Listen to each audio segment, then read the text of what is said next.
Hey guys, and welcome back for another tutorial. Today I'm going to be showing you how to make this adorable fabric ribbon ornament. I love this ornament. It really adds some whimsy and texture to a handmade tree. This is a perfect easy project for the beginner sewer and to try it with your kiddos.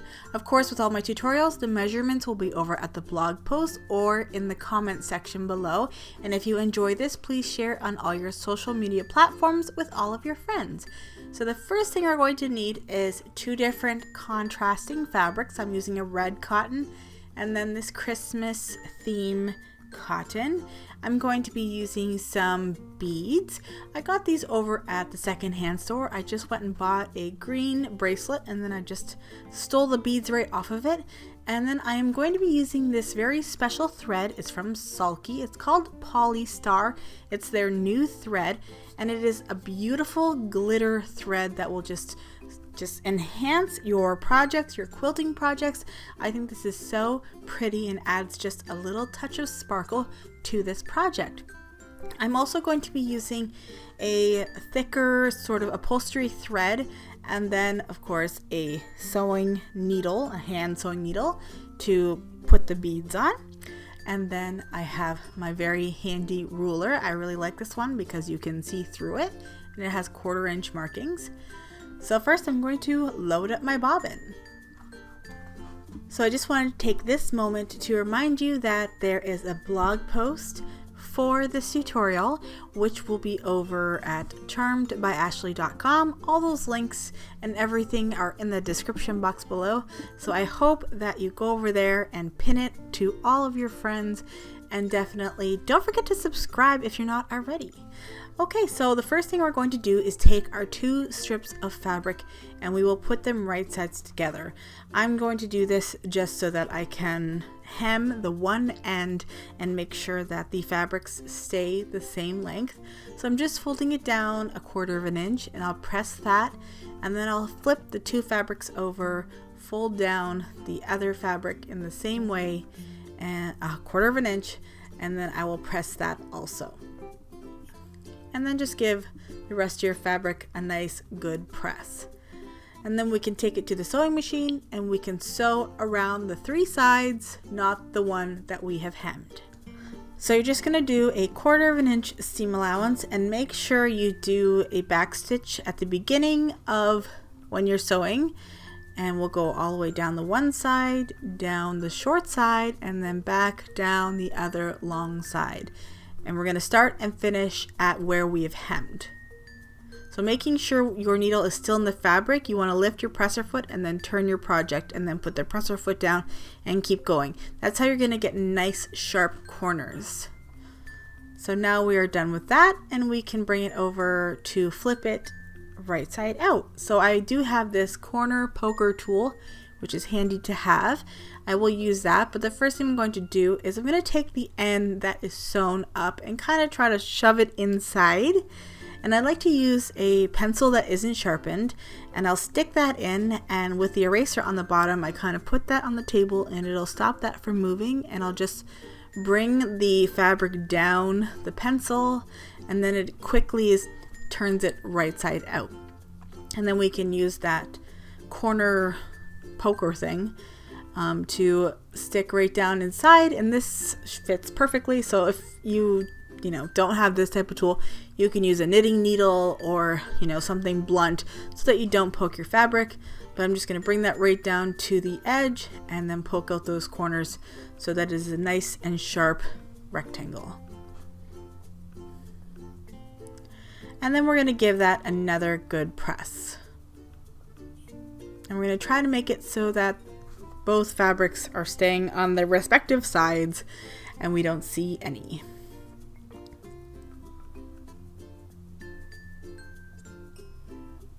And then we can do our top stitch, which will be around the whole entire piece, and that will close up that short end that we left for turning.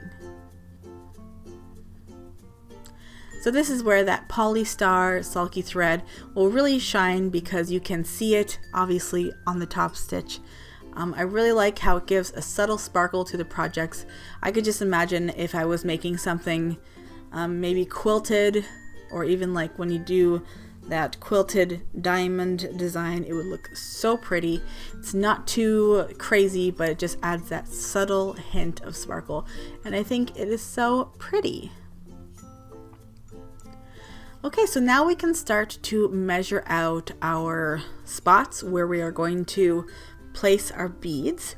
First, I'm going to load up my needle, and I am using a Coats thread. It is a thicker thread. So just because when we're doing this type of project, you might be yanking on your thread a little bit, and we don't want it to break. So the stronger the thread you have, the better. I have this chalk pencil that I'm going to use, and I'm going to mark little spots down the fabric to where I'm going to put my needle through. So the first marking is going to start at 3/4 of an inch, and then after that I did about 1 inch 3/4 after that all the way down. If you want to change it to 1.5 inch, you could do that. It's whatever you want to do. I think 1.5 to 1 3/4 works out perfectly. So I'm just going to go all the way down. And I really like this marking tool. I got it with a calendar, a chalk calendar. So if you can find it, I think you can find them in the sewing section, but this one specifically came with a chalk calendar, and it's great for things like this. Okay, so now we're going to take our first bead and we're going to put it on the end of our thread. And at the end of the thread, you're just going to tie about 3 knots around it, just so that it stays and does not move. Because this is that Coats thread, it has a little bit of slipperiness to it, so I'm going to do 3 nice knots on it to make sure that it doesn't go anywhere. And then I will put my needle through the first marking, and then we're going to add another bead. So every time you go through the fabric, you're going to add another bead. And to having a needle that actually fits through the hole of your bead makes this project go a lot easier. So once you get it in, get a few in, then things start to go a lot more smoothly, and you can get your rhythm going. So we go down to the next hole or next marking, add another bead. And I didn't use any interfacing in this project. You can if you want to, but I found that it wasn't really needed with the 2 layers of cotton. So we're just going to keep going all the way to the end, kind of going through each side of the fabric. So I go through the red side first, and then I go through the pink side, and then through the red side. And then we're going to end with 1 bead on top also. And then I go and take my needle and I stick it through the top bead a couple times.